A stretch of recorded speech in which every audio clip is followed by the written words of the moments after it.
I am Reiko Mendoza. I'm Director of Business Development at the National Lekotek Center. Lekotek is a national non-for-profit, and we provide therapeutic play sessions for children who have special needs and their families. We were asked here today by PlayCorps to evaluate the SNUG line.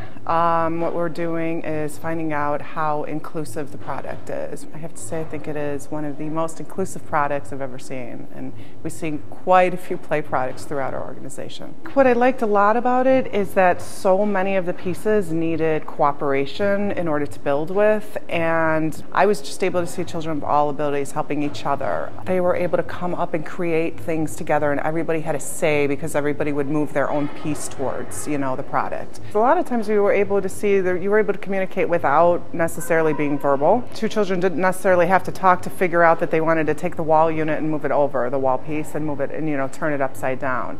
So that was a lot. It was a lot of nonverbal communication. The social emotional element of it I thought was really great, as kids were just easily able to coordinate with each other. A child with a physical disability was able to play on this pretty easily, as they were just be able to be on the ground and able to pull themselves around, which you wouldn't necessarily notice that that child even has a physical disability because there are so many children that are on the floor playing as well. Children with sensory disabilities, the tactile stimulation on this is amazing. And I don't think it's sensory, there's not a part that's going to be too much overload where you could just walk away if you had enough and move on to another element. A child who has sensory stimulation or sensory integration disorder, sometimes they're very particular about what they'll touch and what they won't touch, and it's difficult. But this, they're able to touch in a lot of ways. They don't necessarily even have to touch it. They can stand on it, they can turn it upside down, they can rock on it.